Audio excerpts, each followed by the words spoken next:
as the DMV braces for its first snowstorm of the season. In Virginia, Governor Glenn Youngkin has declared a state of emergency. In Maryland, Governor Wes Moore has declared a state of preparedness in order to utilize more resources. The storm is expected to cause major impacts on the roads, of course, making travel very difficult. Our Melissa Kim joining us live this morning from the Prince George's County Public Works office in Forestville as crews there get ready for the storm. A lot of prep work goes into this. Good morning, Melissa. Yeah, good morning, Marcella. Sun kind of in my face now, making me feel some warmth, right? But don't be fooled. It is very chilly out here. Definitely make sure you bring your gloves out. I forgot mine, unfortunately, this morning. But as you can see behind me with this big salt dome, tons of crews will be putting a lot of this out on the roads if they haven't already here in Prince George's County ahead of the snow that, as you heard Miri mention earlier, will start this evening. And to figure out how they're getting all prepared now, we're joined by Wesley Thompson, who is the Associate Director here of the Office of Highway Management. Thanks so much for being here this morning. I know you guys are quite busy. Tell me what's already been done in terms of how the roads are being treated and what your crews are doing now. Right. So yesterday at around noon, we started our brine operation. So there is pre-treatment already on the ground. Brine operations finished around 10 o'clock last night. So in the sense of pre-treatment and getting ahead of the storm, we have material down on the ground, and we're just moving to the next phase where we deploy this evening starting around 9 p.m. All of our crews will come in. Our first shift will come in at 9 p.m. 230 county and government and contractor assets will come in to start our warfighting efforts when it comes to the snow. War against the snow, indeed. Yeah. So when these crews are out on the road, what are they doing at this point?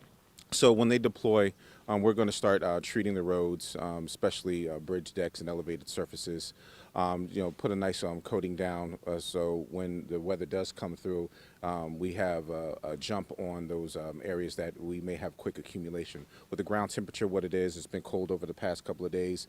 The ground temperature is going to be a little low, so the ability for it to accumulate in untreated spaces will be elevated. So we want to get ahead of that and give the road an opportunity to us the opportunity to treat the road. And for the people that have to be out and about on the roads and that have to be those essential people that have to be out driving in this weather, what should they do? How should they take caution, especially when they see some of these trucks out on the road? So if you see plow trucks and operations happening, give us space. You don't want to be in a close footprint where we're spreading salt and your vehicle gets sprayed with salt. That could be a problem. Individuals like to zoom past those trucks and get ahead of plows. That is a bad situation, especially if you're traveling over surfaces that are not treated.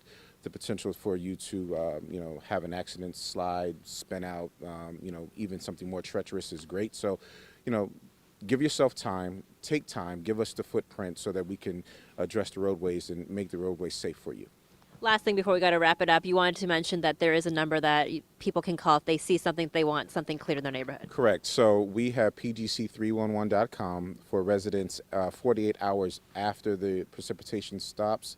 If you have concerns, you can contact pgc311.com, log your complaint, and then we'll move forward to address those issues. Mr. Thompson, thank you much for joining us this morning. And you heard it there if you have some concerns there. But obviously, if you can, stay home, let these guys do their job, get those roads clear so we can continue on with our lives for the rest of the week. We're live in Prince George's County this morning. I'm Melissa Kim. Marcella, back to you. Yeah, all great information there, Melissa. Thank you so much.